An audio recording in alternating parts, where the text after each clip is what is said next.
Hi, my name is Cyrus, and I'm here today to talk to you about security misconfiguration. Security misconfiguration is a class of web app vulnerability that is often not considered, as it can be unrelated to code your developers directly write. For example, many devs don't consider the infrastructure their web app will eventually run on.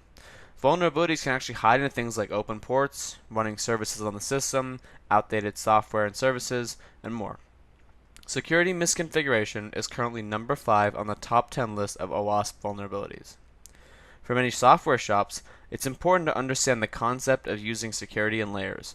Modern frameworks are pretty complex and they're not fully understood by developers, leading to exposed attack surfaces and left-in features that are unintentionally expose your application to attack. The rise of platform as a service app hosting, sites such as Heroku, AWS's Elastic Beanstalk, and .cloud have made this less of a concern, but it's still prevalent and still important to understand every aspect of your system. It's also important to recognize that the attack surface extends beyond the code that you directly write. Consider things like software updates, default accounts, or other authentication on the system, stack traces or debug features left in the app, unnecessary features and pages, and more. Now, this is becoming easier to manage with the rise of new developer tools such as Docker, Ansible, or other DevOps software that merges the role of developer and system administrator.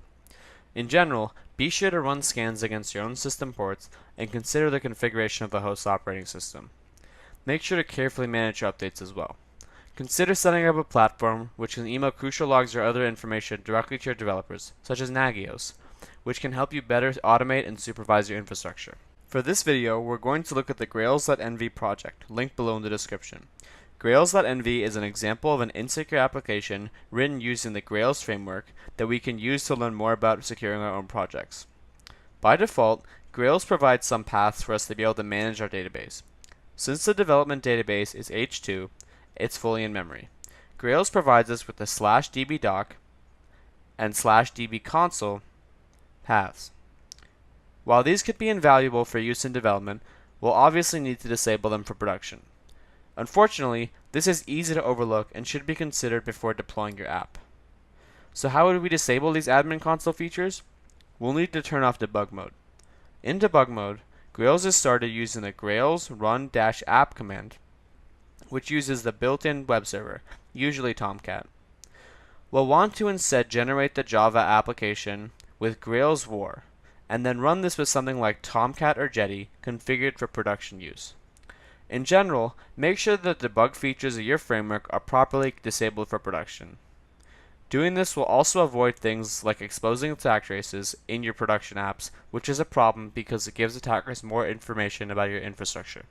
Another important part of avoiding security misconfiguration is to check the versions of the software you are running.